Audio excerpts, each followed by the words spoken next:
I've been saying for a couple of years, the way that we love ourselves seems to be a direct reflection of the way in which our parents loved us. So if our parents were temperamental with their love, conditional with their love, harsh, judgmental, torturous, punitive with their love, then that's the way we love ourselves. Love, in the context of psychology, when we're using that word, it means literally the way you care for yourself on a day-to-day basis. Day-to-day, second by second. How are you talking to you? Are you speaking to yourself nicely?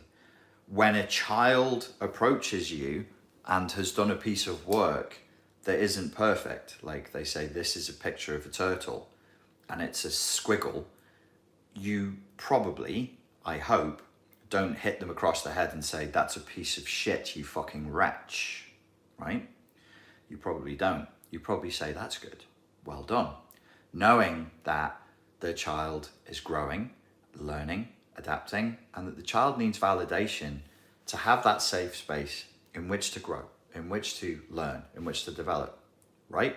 Similarly, we can't have a disparity that is huge between the way we would talk and do talk to a child and the way we talk to ourselves.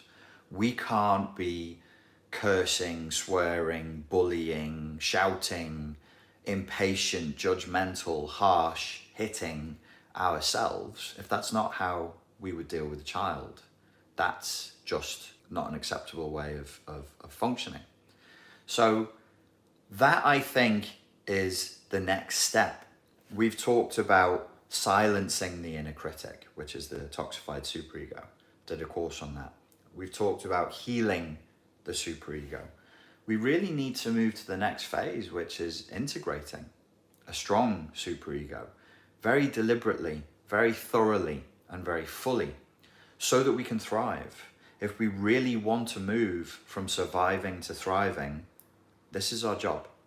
This is our role. Nothing less than this is going to be enough. If you want to move from surviving to thriving, you absolutely can live with less flashbacks, an easier life, less trouble, more pleasure, by going some way along the scale of progress and dropping it.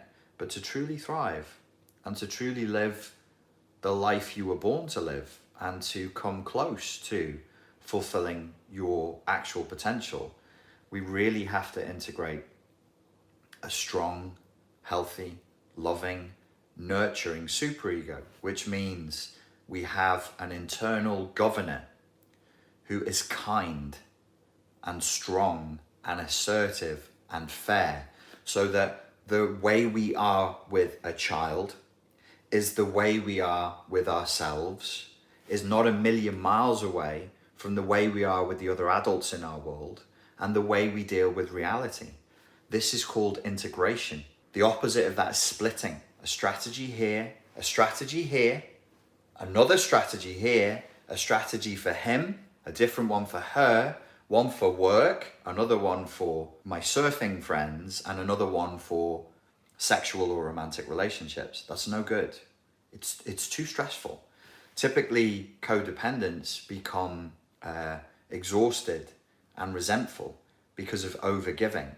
But if you think about what a codependent is doing, they're overgiving not just through one paradigm, they're trying to overgive through multiple reality tunnels at the same time. There's no chance that a human being has for living a healthy, long, happy, joyous, productive life like that. No chance. We have to give ourselves a chance.